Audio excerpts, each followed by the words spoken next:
Zone with legendary Republican strategist and political icon and pundit Roger Stone. Stone has served as a senior campaign aide to 3 Republican presidents. He is a New York Times best-selling author and a longtime friend and advisor of President Donald Trump. As an outspoken libertarian, Stone has appeared on thousands of broadcasts, spoken at countless venues, and lectured before the prestigious Oxford Political Union and the Cambridge Union Society. Due to his 4+ decades in the political and cultural arena, Stone has become a pop culture icon. And now, here's your host, Roger Stone.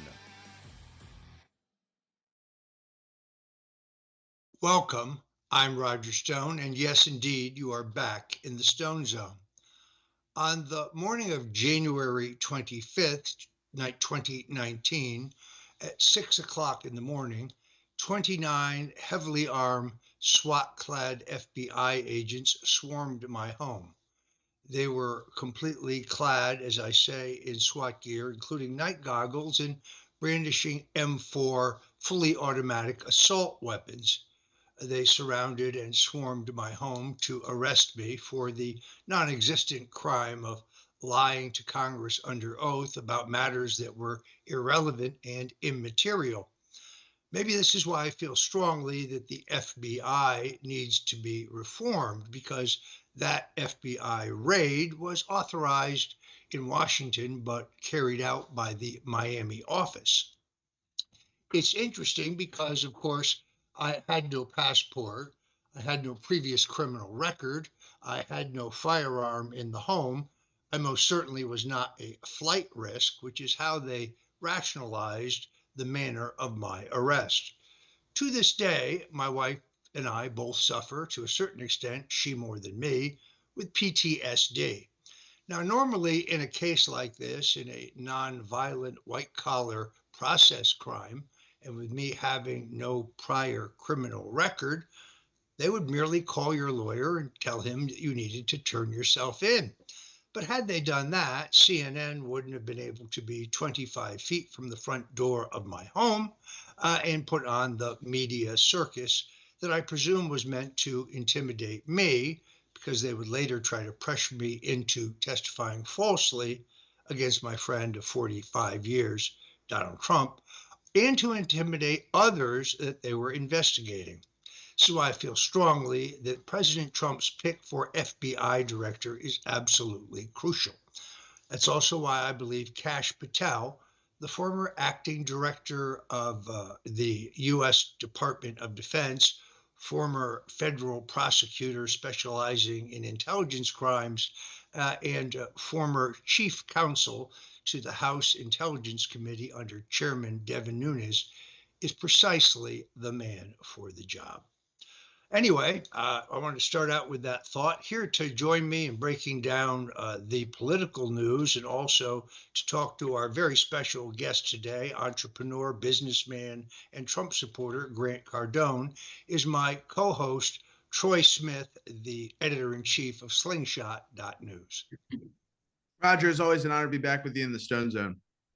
Great. Let's get right to our guest, because I've been reading some pretty exciting news about him. Grant Cardone owns and operates over 7 privately held companies and a private equity real estate firm, Cardone Capital, with a multifamily estate portfolio of assets totaling over $1.4 billion. He's one of the top crowdfunders in the world, raising over $1.4 billion in equity via social media.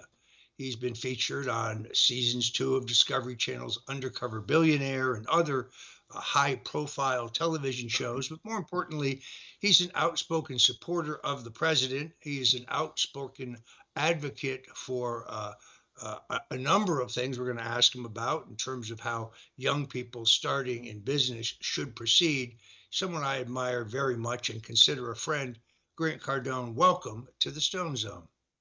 Guys, thank you so much for having me, Roger. Always a pleasure to be with you and see you rocking a beautiful shirt, tie, and suspenders. It's my look. What can I say, brother? You got a great brand going. You got your Stone brand. You got your own thing going.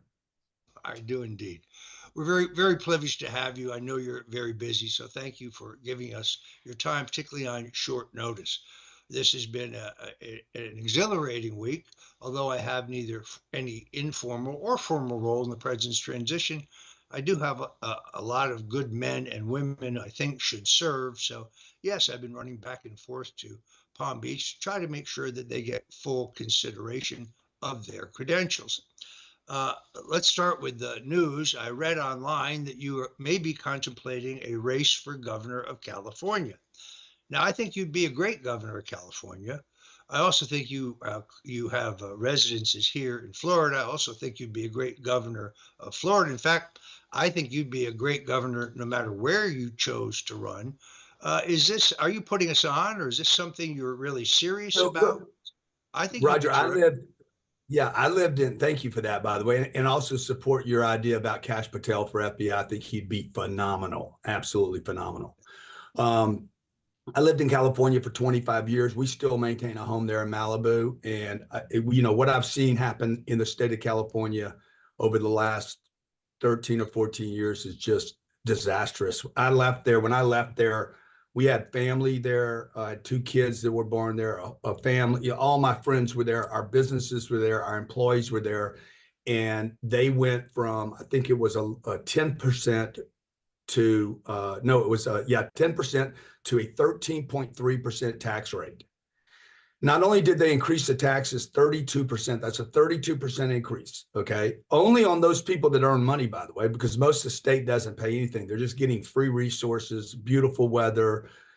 Half the state pays nothing to actually live there because they contribute nothing, okay? Now I have a solution to all those things, by the way. I think California is probably one of the great resources of the United States, and we need to fix that state because it's so valuable to this country.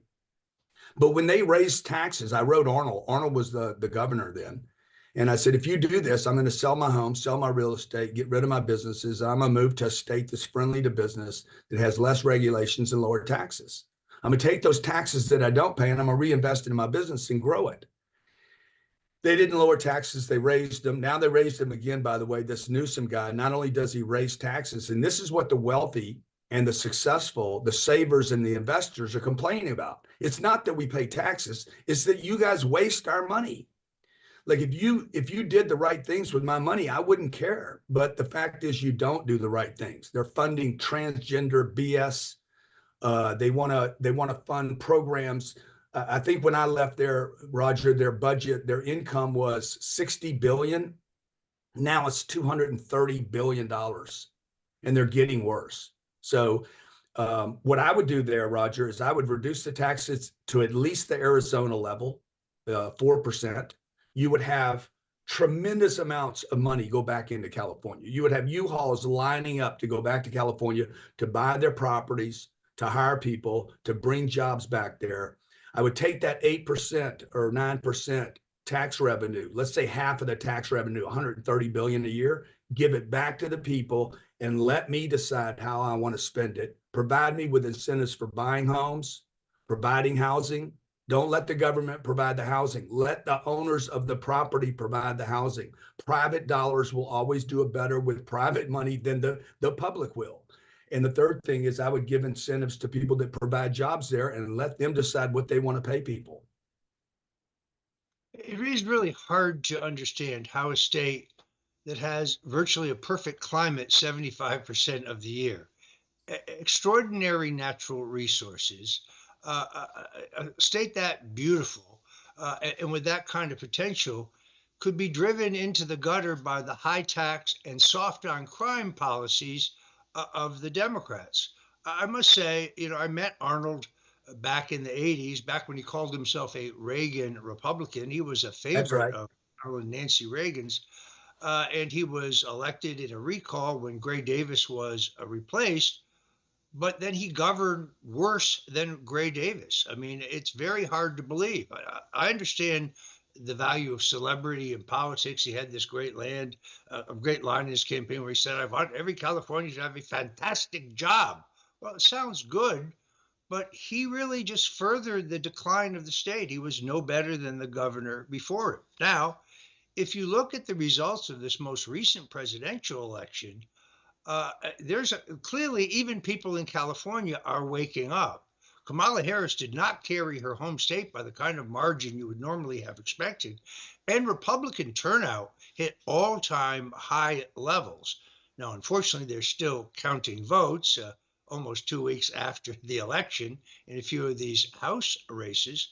But I haven't written off California. I think it's uphill for any Republican. But remember, they have this odd system in which there are no longer party primaries, where every candidate, regardless of party, runs in one, what they call jungle primary, and the two top vote getters, even if someone gets 50%, the two top vote getters then face off. So party, which I think is becoming less important anyway, with great folks like RFK Jr. and Tulsi Gabbard and Rod Blagojevich moving towards the Republican Party, party is less important.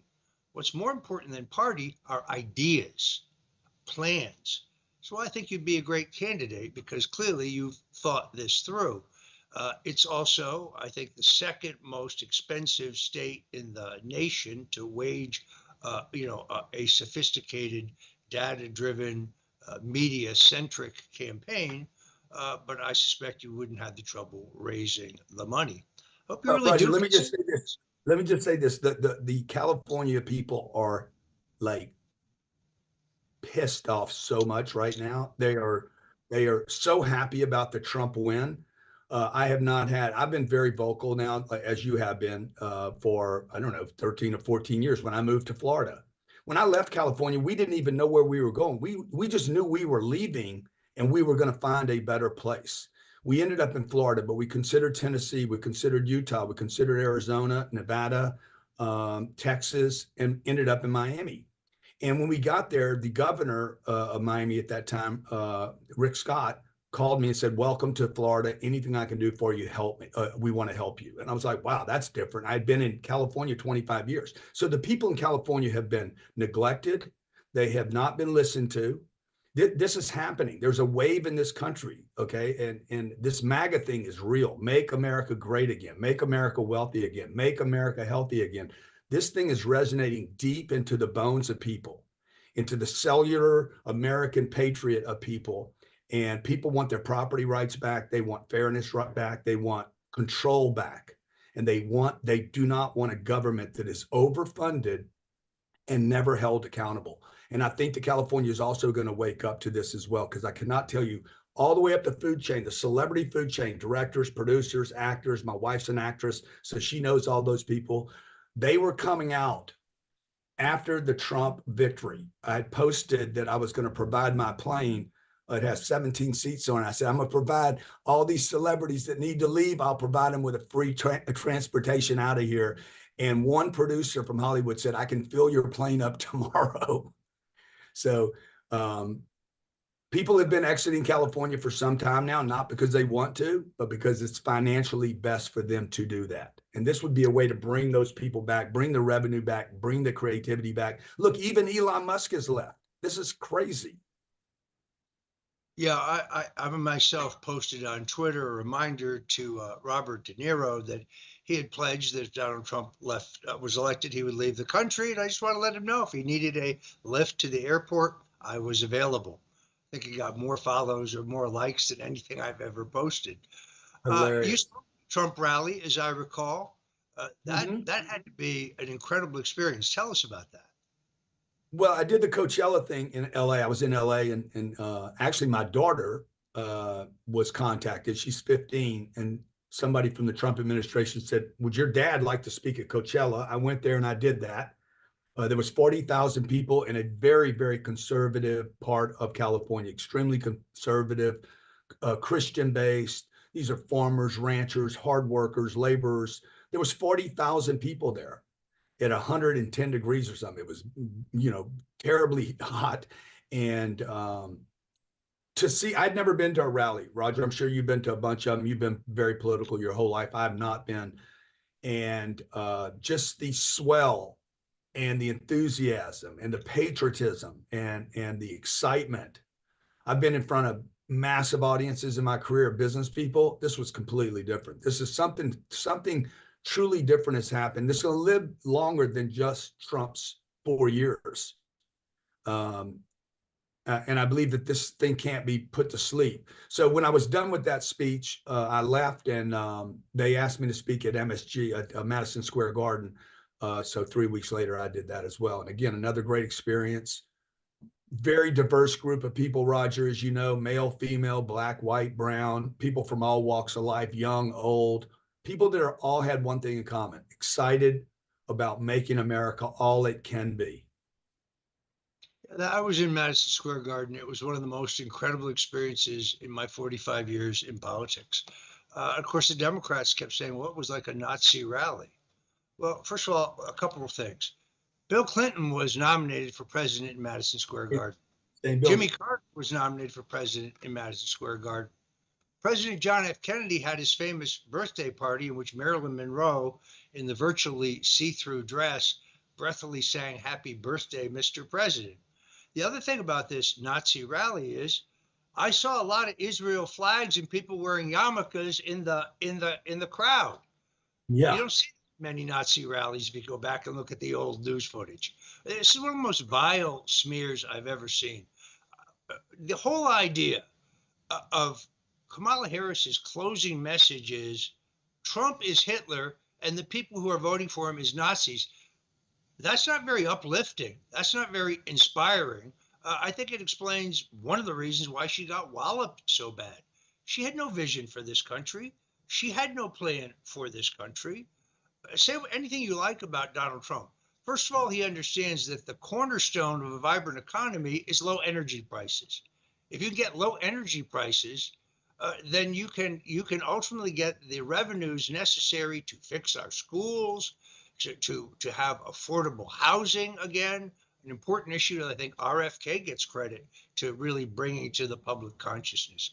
I completely agree with you, Grant. The MAGA Maha alliance, this new political coalition, this new coalition that I think is really historic in the sense that we've only seen this twice before in recent history. 1932, Franklin Roosevelt forges a new governing coalition. Most African Americans voted Republican prior to 1932 because of the role of the Republican Party in the emancipation of the slaves. But because of Herbert Hoover's anemic response to the Great Depression, African Americans became the most reliable Democrat voters.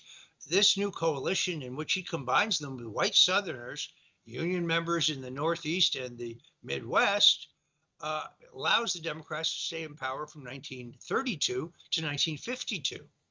Then in 1968, Richard Nixon forges a new political alignment where blue-collar Catholics in the Northeast and in the Midwest join with white Southerners and Western leave us alone type libertarians to forge the coalition. Now, he wins that election in a plurality, but that's the coalition that ultimately elects Ronald Reagan and actually goes on to re-elect Donald Trump. Now, however, it's even more diverse, with Donald Trump making really deep inroads among African Americans, particularly Hispanic Americans, Asian Americans, and younger Americans. I give Bobby Kennedy and Tulsi Gabbard a lot of credit for this. This new coalition is permanent. It's here to stay. And yeah, I think it could elect a governor of California. When I visited your office in Miami, one of the things that impressed me the most was that all of the young men working for you, all the young men training there, every single one of them was wearing a jacket and tie. Because I think that you need to be dressed appropriately for business if you're going to do business. You have a lot of advice for young people who are just starting out in business. You're outspoken about it. It all seems like common sense to me. We have a disproportionate number of younger men who watch this show. Give us, I don't know, 3, 4 things you would tell a young gentleman who's just, or a young woman for that matter, who's just starting out in business. Yeah, let me just back up a second. You're probably judging me for my hoodie this morning and my sweater. Like, where's this? You're the boss because you're allowed. Yeah, but let me just say that, you know, the when you gave that historical about America and how we've been stringing these arguments together and these conversations and how people are changing, we were building a middle class back in the 50s. That middle class now is substantially built and starting to erode. Now what has to happen in this country, we have enough middle class people. We now have to teach that middle class how to create wealth for itself. And it wants it, Roger.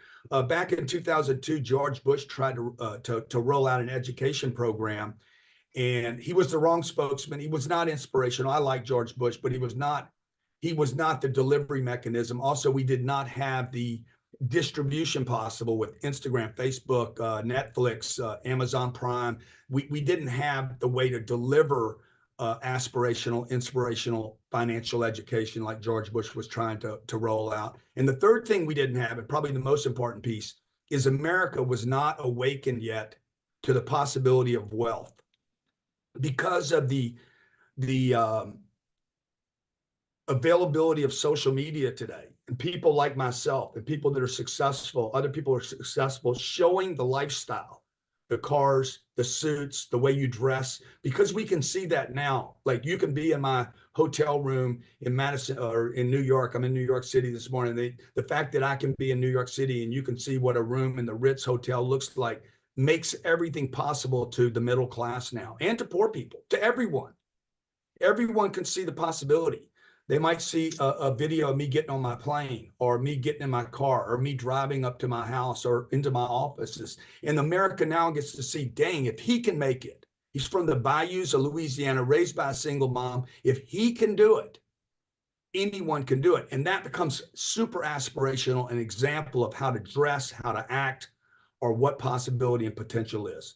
So that's why I wrote Mr. Trump, President Trump, on this Make America Wealthy Again, how to actually scale education to create wealthy Americans, not just the middle class, but actually take that class up and create the strongest, most vibrant, most prosperous, wealthiest group of people on planet Earth.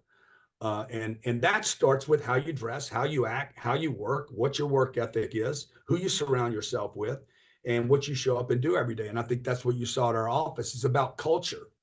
What is the culture at the office? This is something the government can never accomplish, as you know, Roger, never. Like, it's not even an agenda. Their agenda is not about strong work ethic, culture, motivation, pick yourself up. And I would just tell the people of California, people of Florida, the people of America, the government needs to tell you the truth. The government cannot save you. Okay, it's impossible. It is up to you. You live in the greatest country in the world. We have the most wealth of any other country. We have unbelievable resources, unbelievable possibility here. You can watch it go through the hands of other people, or you can go out and grab it yourself. And that starts with commitment, and then education, and then surrounding yourself with the right people. So let me ask you this question. How important is a college education? See, I'm not a college graduate.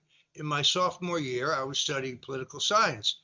Then I was offered a job in the Nixon White House. So I had a choice of going to actually do what I was studying or just studying it. And I haven't regretted the decision not to continue. And I don't feel any lesser for it when I'm with my friends who have doctorates or far better educated than I do. It causes young people to take on enormous debt. Unfortunately, what they're being taught, I'm not sure is all that practical in terms of success in life. How important is a college education for a young person today? I mean, if you just look at the ROI on and look at it as an investment, it's a terrible investment. 64% of all college kids are still in college at 48 months. 46% are still there at 60 months. That means they miss somewhere between 48 months and 60 months of real life experience, real work experience, producing income, and contributing to the American machine of GDP and work production. So I would tell people, I spent 5 years in college. I would never, ever do that again. I would not suggest anyone do it again. The only reason to do it, supposedly, is because you want to be a lawyer or a doctor. Both of those will be replaced by AI and robots. And there's virtually no reason to do it. Facebook, Google, even Elon. Elon says, I have no need for a certificate. I want a good engineer that knows how to make things that weigh less, that costs less and can go further. So I would tell all young people, go to work, don't go to college, get around somebody, leave the government alone. Do not go work for the government. Work for an individual, a person, somebody that wants to grow their business and scale their business. Don't follow your purpose in the beginning. Go where you can learn how to work and how to show up in an environment that makes you show up on time, that makes you put your head to the grind and actually do things. Like you said, Roger, you went and did something rather than learn more. And when you're doing, you actually do learn. You know, when I worked for President Nixon, Bob Haldeman, the legendary White House Chief of Staff, whose staffing system, paper flow, everything, has been used by every president, Republican and Democrat, since then. He used to have a saying in which he said, if you're on time, you're late. That's right. Which I always took to heart.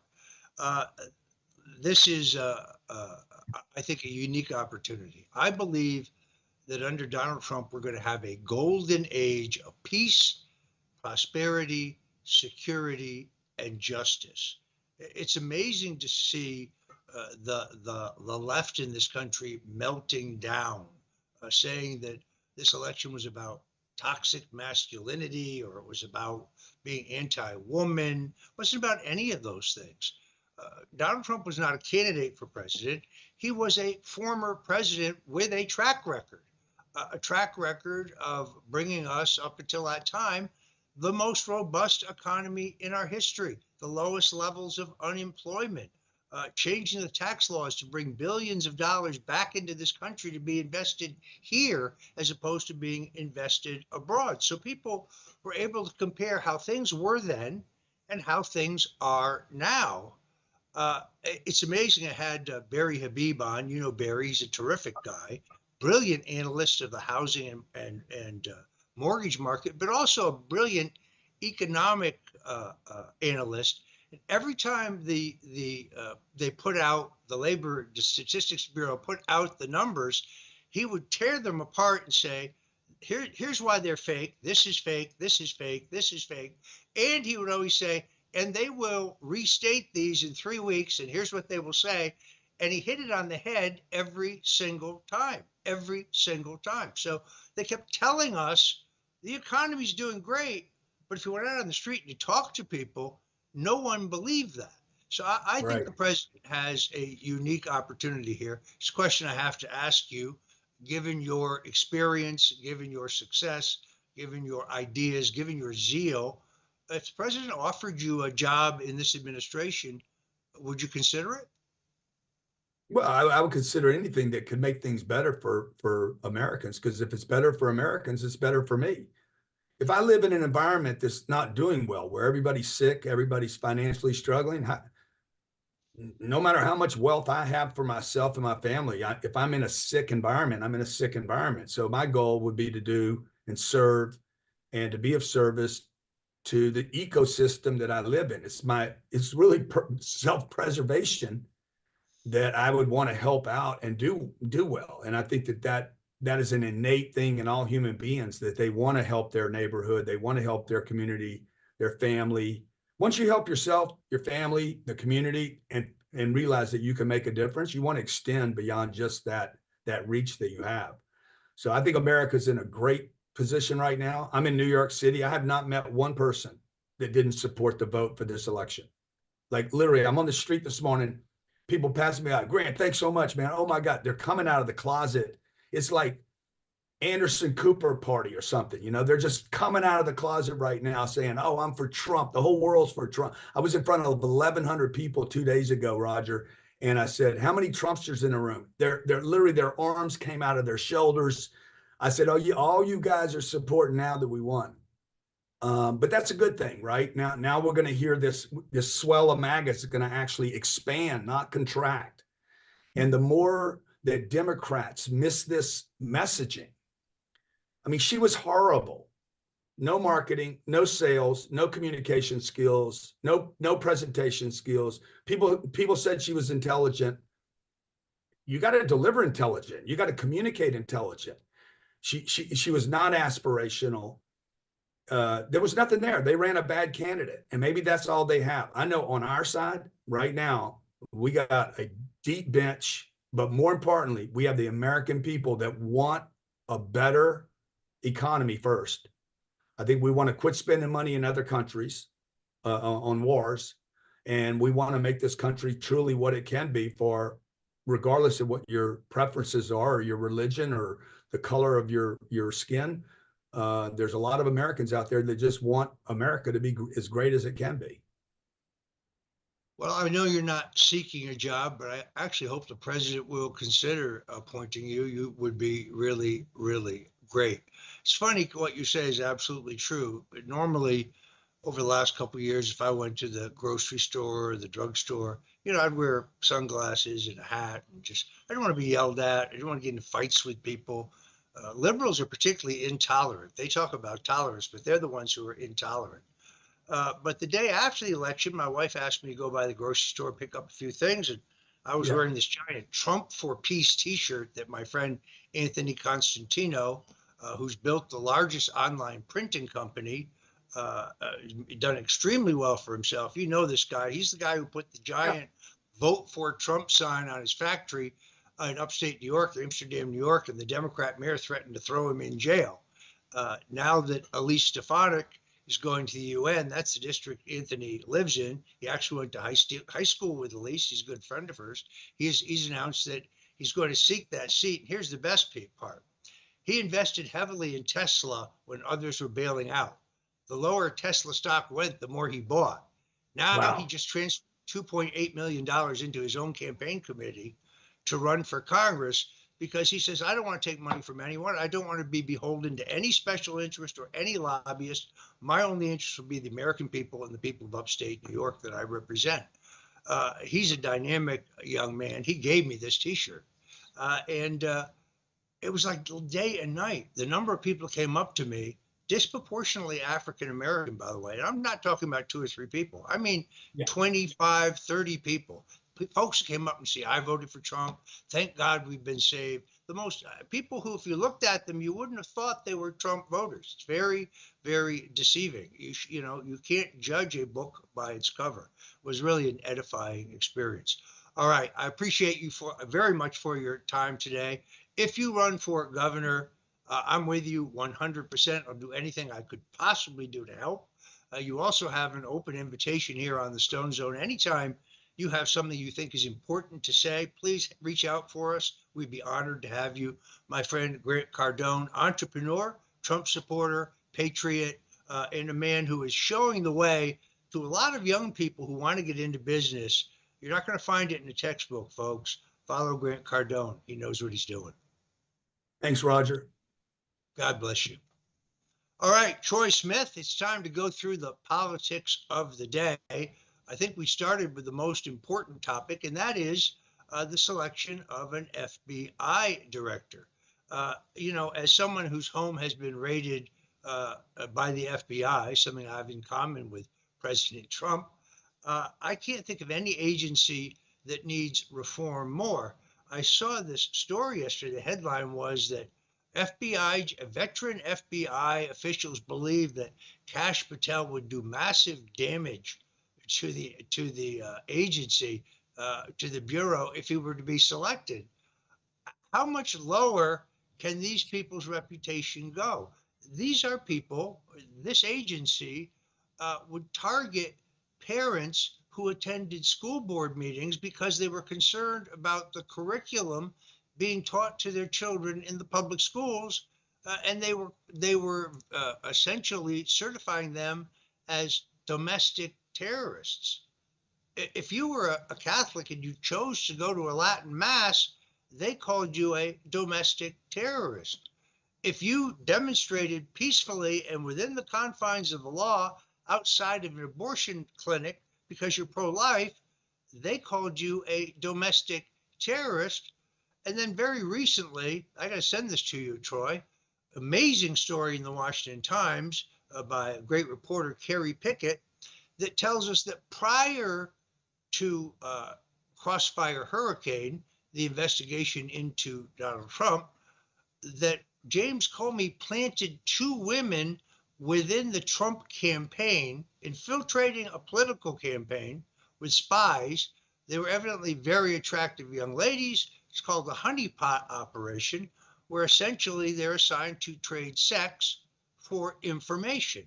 It was an off the books operation reporting directly to James Comey. How can the reputation of the FBI get any worse? Well, Roger, it can't. And when you examine what they've been up to, I want to take you back to 2020 when President Trump invited Chinese leaders to the White House to negotiate a new trade deal because Trump had campaigned for 4 years on the fact that China was robbing us blind in our trade policy. And the Chinese, knew that they had their back against the wall. And so what did they do, Roger? They said, okay, Mr. Trump, we understand we're going to, they call him Your Excellencies. He talks about many times that he has talked about. We understand you have some problems. We're going to go back to China. We're going to talk, and then we're going to come back. And Roger, in the weeks following that, that's when we had the Wuhan pandemic. That's when COVID-19 came about, and that's when we started to see, basically the entire world shut down.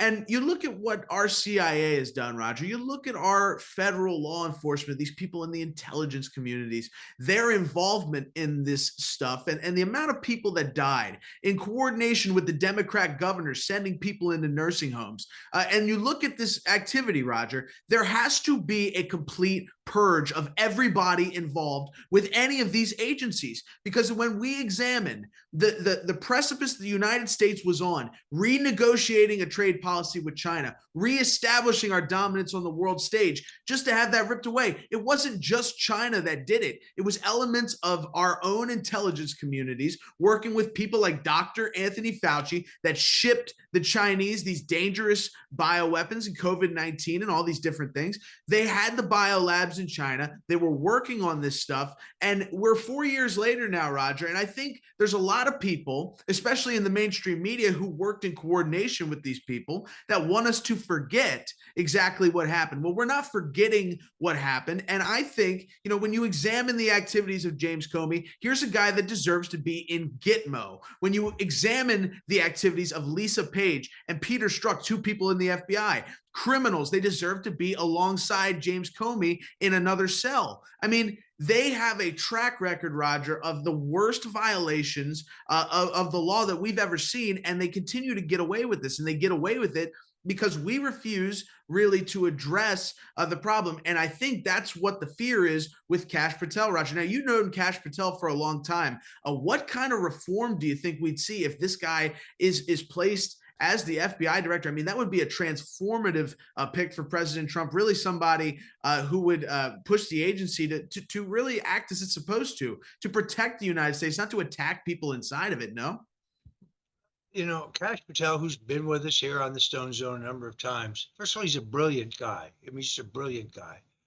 And he's got diverse experience. He's worked as a federal prosecutor.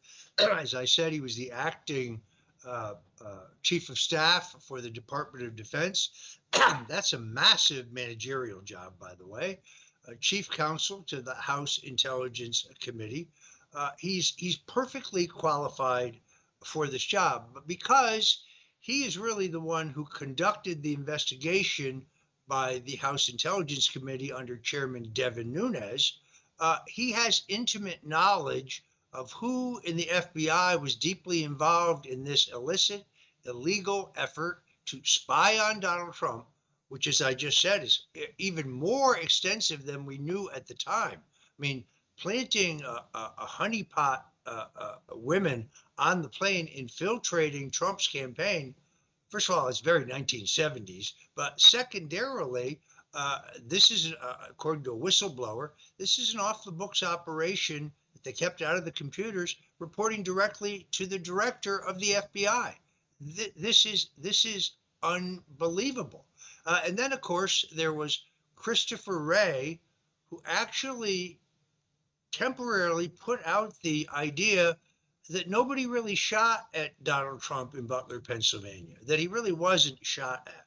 Well, first of all, tell that to the family of Corey Comparatori, the brave firefighter who took one in the head shielding his daughter and his wife from a gunman, and now tell us that no one was shot. He retracted that very quickly, as you know. But the FBI's conduct, even in the Butler question, is not credible. We have an FBI who's telling us that Thomas Matthew Crooks is the shooter, that he acted alone, that a 20-year-old has no social media profile whatsoever. He left no footprints online. He's never done a search. He's never been on any website. That's not credible. That's just not credible. Then we have pictures of him on a cell phone. He's talking to somebody. Who could he be talking to but a Confederate?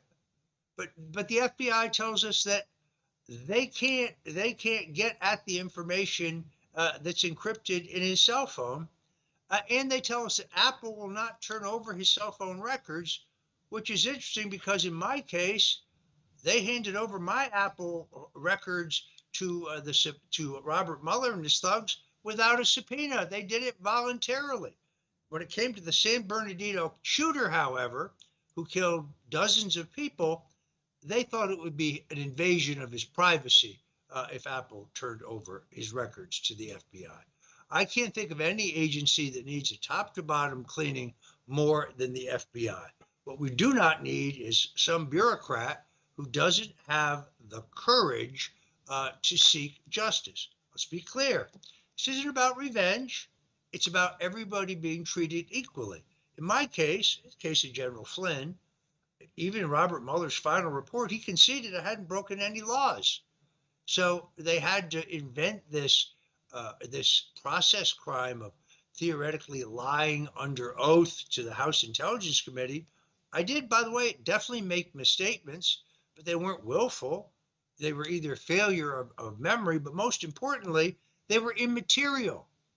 That wasn't hiding any underlying crime, such as collaboration with WikiLeaks, because there was no collaboration with WikiLeaks. I must say my indictment is brilliantly constructed by the evil Andrew Weissman, and that's kind of typical of his body of work, shall we say. You have an extraordinary series now, I noticed, on Slingshot, starting to expose his epic corruption. That series you're writing is so good, it should become a documentary, by the way. But I can't think of any agency that needs reform, top to bottom reform, more than the FBI. And I cannot think of anyone who is better qualified to do that than Kash Patel. So look, I'm praying that he gets the job. I don't have any inside knowledge. I've let the president know my views on this. I hope he will do the right thing. I think he's obviously the man for the job.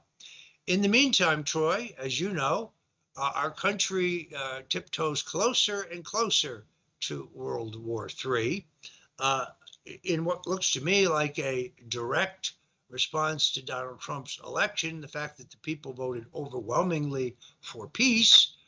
First, our Secretary of State, Antony Blinken, says we're going to get every dollar out the door to Ukraine that we can between now and the time we leave office.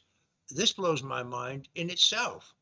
We have 360,000 homeless veterans in this country, but we're going to ship money to Ukraine so they can buy more weapons. It really boggles the mind. And now you have this decision, and this is not the first time, but now it's formalized, in which Joe Biden has told President Zelensky that it's okay with us if they want to use U.S. supplied NATO long-range missiles to hit targets in Russia. Now, on this show, I played a video that you sent me in which Vladimir Putin makes it pretty clear that if that happens, that he will retaliate. There's a move now. This is my question for you, Troy. There's a move now in the House to impeach Joe Biden over this unauthorized act of war. Tom Massey from Kentucky, who's a libertarian Republican, despite the fact that he supported Ron DeSantis, I think he's a very good man. He's leading this charge. Now, They were trying to impeach Donald Trump right up to the moment he left office. So don't tell me, oh, the timing's immaterial or inappropriate. What do you think of this effort to impeach Joe Biden? Well, Roger, it's kind of an interesting situation because what we have is a guy on his way out the door who really is doing an unbelievable amount of damage to this country. Now, I think they've kind of made their own bed with this problem, Roger, because they've refused to address Biden's cognitive decline for 4 years. This has been a problem since before he even took the office, where we all looked at him and said, "There's no way that this guy is capable of being president." And now the people behind Joe Biden, not Joe, I mean, Joe Biden's wandering around a rainforest. In fact, we have clips of it. He has no idea what's going on. The press was asking him questions. We're going to show clips of that. He has no idea what's going on. The people behind Joe Biden are now orchestrating the beginning of World War III. And it puts Donald Trump in a terrible position because the Ukrainians have full access to these missiles now, and they have permission to shoot them into Russian territory. So if you're Vladimir Putin, you got missiles coming into your country, possibly hitting civilians, killing people, and your only means of response is to attack Ukraine further, which would be an escalation of war, and kill your own people as well as more Ukrainians, or just sit back and let them bomb you and wait for Donald Trump to take office. So really, it's kind of a catch-22, Roger, because what do? I think if you're Congress, impeachment is one mode. I would say, really, this should have been addressed years ago when we knew that President Biden had problems, and he should have been 25th Amendment. They should have had that, at least argued for that since the beginning. In fact, Roger, the first appearance I ever made on this show was actually talking with you as a guest about Biden and the 25th Amendment. So we're in this position now. I think they need to examine how they could possibly cut off funding. I think we need to examine how we could possibly freeze some of these departments that Anthony Blinken has said are shipping over billions of dollars to Ukraine. And Congress needs to act within its full authority to restrict the purse as much as it possibly can in these last couple months, because we've never seen anything like this, Roger. You've seen so many transitions. Have you ever seen an administration leaving provoke a war to this level before? I mean, it's like unfounded territory. Well, the other thing that's interesting, of course, is General Flynn was on with us, I guess, 2 days ago, and had the most succinct analysis of this, because he correctly points that the Ukrainians don't want war, that they're ready to end the war. The Russians certainly don't want this war to continue. They're both ready to end this war. So, so the provocateur here is our State Department. It's our government. The fact that all this time, since the beginning of hostilities began, we've never had any peace negotiations. We've never had any talks. There's no effort to resolve this peacefully. Joe Biden blurted out at the very beginning that he would have been willing to give the Russians certain parts of of Ukraine, specifically the Donbass, I believe, in order to resolve that. So his puppet masters shut him up quickly.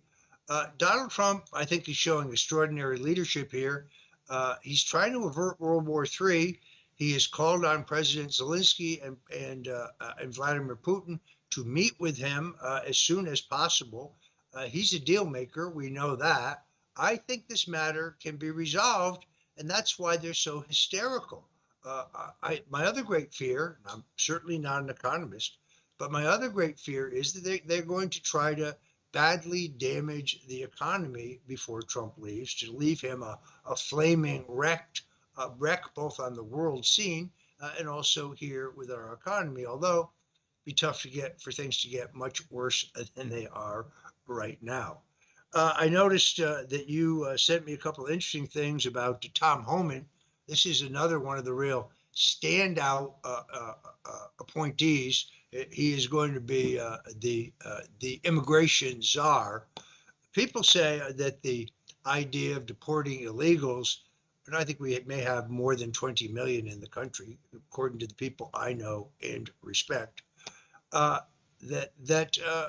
can't be done, that it's logistically impossible. They don't know Tom Homan, and B, they don't know history. President Dwight Eisenhower deported 1.3 violent illegals during his presidency.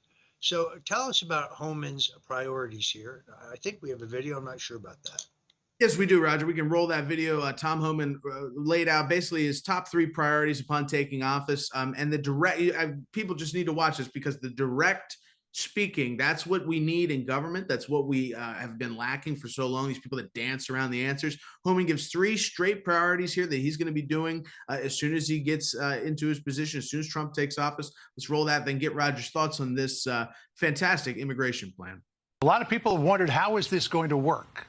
So how will it work? Well, look, I think the president's been clear on the stage. As far as the deportation operation, we will prioritize public safety threats and national security threats because they're the biggest. They pose the biggest danger to the United States. Security. He's got 3 rails. So we'll do the deportation operation with the priorities I just talked to you out of the gate. That'd be the priorities. Second thing is secure that border. Lock that border down and catch and release and secure the border.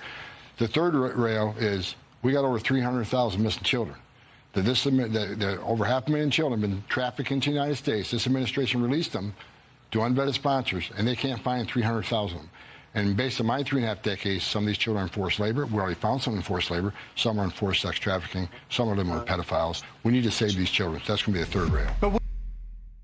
Just Roger, unbelievable stuff. What do you think about Homan bringing up the fact that there's 300,000 missing children, something that just get glossed over so much? The fact that he has pledged to make this among his highest priorities is heartening. Your heart just has to break for the idea of 300,000 people. Most of them, many of them are dead, unfortunately, killed in ritualistic murders or through, them being used in sex trafficking. Others are just still accurately being used and being sex trafficked even today. If there's one man in the country who can find these children who are still with us and save them, it's Tom Homan. This, to me, is among the president's very best appointments. He is a good man. He's a tough man. And he knows this business. He started out as a lowly border agent himself. Seen pictures on him in his younger days. This is, I think, among the president's best appointments. All right, Troy, what else do you have for us today? Well, Roger, on a lighter note, we have Joe Biden yesterday at the G20 summit in Brazil. He's walking around, South America. He's been in the rainforest, which is just bizarre. Who knows what he's doing? But he was really like wandering around, almost lost yesterday. This kind of goes along with what we were saying earlier about the 25th Amendment, about problems about his health concerns. And, I think it's still a relevant issue. So let's roll that and get your thoughts on Biden's G20. And is this G20, is this where they kind of colluded to launch World War III? Because it does seem kind of odd, doesn't it, that this thing happens and either the day after, the day prior, you have the U.S. authorizing these missiles. And we had news this morning that British missiles have also been authorized to strike into Russia, and Zelensky has used them already. So let's roll this clip of Biden at G20 and ask Roger, is this where they planned World War III? Mudou de ideia, vai para o outro lado. Ele está para onde vai? Aqui, vai.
extraordinary. I don't think anyone really believes Joe Biden's in control. There's nobody really believes. He may not even know that we gave NATO this permission. I still question whether Joe ever knew about or saw the letter that was released on a Sunday afternoon in which he dropped out of the race. A high-level Democrat source told me the previous Friday, he said at exactly 4:30, there will be a letter released from Biden saying that he's dropping from the race. And I saw Biden that the very next day on Saturday, somewhere online, saying, "I'm not dropping out of this race under any circumstances." So I called my source and I said, "Are you sticking by your prediction?" He said, "Yeah, absolutely. 4:30 tomorrow." The letter, he said, won't be on White House stationery. How could he know that? So I don't think Joe Biden is in charge. I don't think he's been in charge for some time. They're probably even angrier at him in view of the fact that he was all smiles when he was meeting with Donald Trump. He sure looked like a man who voted for Donald Trump. And as we talked about in this show, that bright red dress that Jill won on Election Day, what was that about? By the way, I point out that the Kamala campaign asked Jill to do a number of campaign events, and she refused to do them. So Joe Biden, who got 71% of the vote in the Democrat primary, who rolled up 17 million votes of Democrat primary voters, any way you slice it, he earned his party's nomination only to be replaced by a woman who nobody voted for. The whole thing boggles the mind, particularly when you consider that the people who preach to us constantly about democracy were involved in an entirely undemocratic process. We have just a few more minutes here, Troy, but I do want to point out that at this point, Donald Trump is doing so well, and the opposition, the deep state, their Democrat allies, and their allies in the fake news media, they're apoplectic, they're hysterical, and that makes them dangerous. So I'm calling on everybody watching us here today on the Stone Zone to please join us in praying for the safety of President Donald Trump and his family. I said this the other day on an interview, said it again with Ed Henry at Newsmax. My number one concern is for his safety. There is no question that somebody, most likely with the acquiescence or the involvement of the government, tried to kill him twice before. And I don't think that they will hesitate to try again. So on that note, please join us in praying for the president. On behalf of Troy Smith, my co-host at slingshot.news, you want to check out this new series he's doing on the most corrupt prosecutor in American history, Andrew Weissman, and myself. Until tomorrow, God bless you and Godspeed. A man who's gone through hell, but he's kept going, and he's smart, and he's strong, and people love him. Not everybody, but people love him and respect him. Roger Stone. Where's Roger Stone?